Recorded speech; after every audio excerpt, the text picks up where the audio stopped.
তো hello friends, আমি Sandeep and আপনারা দেখছেন লার্নিং দুনিয়া 2.0 ইউটিউব চ্যানেল।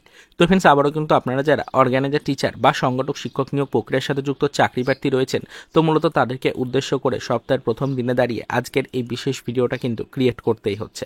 তো ফ্রেন্ডস, আপনাদের নিয়োগ প্রক্রিয়াকে কেন্দ্র করে এবার সরাসরিভাবে মাননীয় মুখ্যমন্ত্রীর পক্ষ থেকে বিশেষ কিছু খুশির সংবাদ কিন্তু প্রদান করা হলো। হ্যাঁ, একদম ঠিকই শুনেছেন, অলরেডি রাজ্যের মুখ্যমন্ত্রীর তরফ থেকে সরাসরিভাবে রাজ্যের চাকরিযোগ্য প্রার্থীদেরকে উদ্দেশ্য করে বিশেষ কিছু বার্তা কিন্তু দেওয়া হয়েছে। সেই বার্তাটা নিয়েই আজকের এই ছোট্ট ভিডিওটির মধ্যে আমরা আলোচনা করার চেষ্টা করছি। দেখুন, আপনারা সকলেই জানেন আপাতত রাজ্যের কিন্তু যে পরিস্থিতি, তো রাজ্যের ওবিসি সার্টিফিকেট সম্পর্কিত চলতি ঝামেলাটির কারণে যে আইনি জট তৈরি হয়েছে, সেই আইনি জটের কারণে অলরেডি কিন্তু কোর্টের নির্দেশিকার কারণে বা কোর্টের বিধিনিষেধের কারণে রাজ্য সরকার কোনো নতুন নিয়োগের নোটিফিকেশন প্রকাশ কিন্তু করতে পারছে না। কোনো নিয়োগে ছাড়পত্র দেওয়ার ক্ষমতা কিন্তু এই মুহূর্তে রাজ্য সরকারের নেই। সেই কারণে রাজ্য চাইলেও এই মুহূর্তে কিন্তু কোনো নিয়োগ শুরু করতে পারছে না। তাই রাজ্যের প্রত্যেকটা চাকরিযোগ্য প্রার্থীরা অত্যন্ত ক্ষুব্ধ। তাই বর্তমান পজিশনে দাঁড়িয়ে রাজ্যের চাকরিযোগ্য প্রার্থীদেরকে কিছুটা হলেও স্বস্তির বার্তা কিন্তু প্রদান করেছেন মাননীয় মুখ্যমন্ত্রী। অলরেডি কিন্তু মাননীয় মুখ্যমন্ত্রীর তরফ থেকে রাজ্যের প্রত্যেকটা ডিপার্টমেন্টের চাকরিযোগ্য প্রার্থীদেরকে উদ্দেশ্য করে এদিন একটি বৈঠকের মাধ্যমে পরিষ্কার জানানো হয় যে রাজ্যে হিউজ পরিমাণে শূন্যপদ কিন্তু ফাঁকা রয়ে গেছে প্রত্যেকটা ডিপার্টমেন্ট অনুযায়ী, এবং রাজ্য সরকার প্রত্যেকটা ডিপার্টমেন্ট অনুযায়ী পর্যাপ্ত শূন্যপদে নিয়োগের প্রস্তুতিও কিন্তু শুরু করেছে।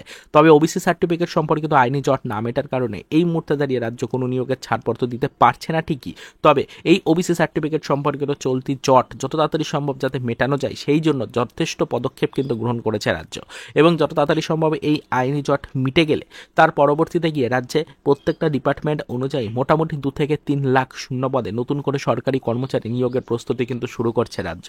এরকমই একটি বিশেষ বার্তা কিন্তু রাজ্যের প্রত্যেকটা চাকরিযোগ্য প্রার্থীদেরকে উদ্দেশ্য করে প্রদান করা হয়েছে, এবং তার মধ্যে বিশেষ একটি বার্তা হলো যে শুধুমাত্র শিক্ষক নিয়োগের ক্ষেত্রে কিন্তু 1 লাখেরও বেশি শূন্যপদ বরাদ্দ থাকতে পারে। তো সেক্ষেত্রে অবশ্যই যদি 1 লাখেরও বেশি শূন্যপদে শিক্ষক নিয়োগ করা হয় রাজ্যে, তাহলে সেখানে কিন্তু হিউজ পরিমাণে একটা সম্ভাবনা থাকছে অর্গানাইজার টিচার বা সংগঠক শিক্ষক নিয়োগ প্রক্রিয়ার সাথে যুক্ত চাকরি প্রার্থীদের কিছুটা হলেও কিন্তু অংশ থাকার, অর্থাৎ অর্গানাইজার টিচার বা সংগঠক শিক্ষক নিয়োগ প্রক্রিয়ার সাথে যুক্ত চাকরি প্রার্থীরাও এই ভ্যাকেন্সির মধ্যে কিছুটা হলেও কিন্তু ভাগ পেতে চলেছেন। এই বিষয়টুকু আপনারা কিন্তু বুঝে নিন। তো এটাই আপনাদেরকে বলছি, মাননীয় মুখ্যমন্ত্রীর পক্ষ থেকে এই ওবিসি মামলা চলাকালীন পরিস্থিতিতে দাঁড়িয়ে রাজ্যের চাকরিযোগ্য প্রার্থীদেরকে উদ্দেশ্য করে বিশেষ একটি খুশির বার্তা কিন্তু প্রদান করা হয়েছে, যেটি আপনাদের জন্য বিরাট বড় একটি খুশির সংবাদ আগামীতে কিন্তু প্রোভাইড করতে পারে, এরকমটাই কিন্তু আশ্বাস দিয়েছেন মাননীয় মুখ্যমন্ত্রী। তো বিশেষ কিছু এই বার্তা অলরেডি কিন্তু উঠে এসছে, তো সেই সামাজিক গণমাধ্যম সূত্রে পাওয়া বার্তাটা আপনাদের সামনে তুলে ধরার চেষ্টা করলাম। বিস্তারিত আপডেট আপনাদেরকে জানালাম যে এবার মাননীয় মুখ্যমন্ত্রীর তরফ থেকে রাজ্যের চাকরিযোগ্য প্রার্থীদেরকে কিছুটা হলেও স্বস্তির বার্তা কিন্তু দেওয়া হলো এই ওবিসি সার্টিফিকেট সম্পর্কিত চলতি জল্পনার মধ্যেই।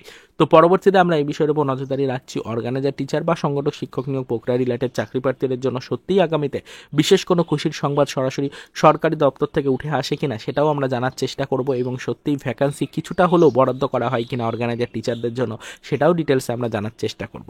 তারপরও তো সপ্তাহের প্রথম দিনে দাঁড়িয়ে এই বিশেষ বার্তাটুকুই আপনাদের দেওয়ার ছিল। এর বেশি আর এই মুহূর্তে দাঁড়িয়ে আদার্স কোনো ইনফরমেশন বা আপডেট প্রোভাইড করতে পারছি না। পরবর্তীতে কোনো আদার্স ইনফরমেশন বা আপডেট পেলে অবশ্যই সেটা আমাদের চ্যানেলে ভিডিওর মাধ্যমে ডিটেলস আপনাদেরকে আমরা প্রোভাইড করার চেষ্টা করব।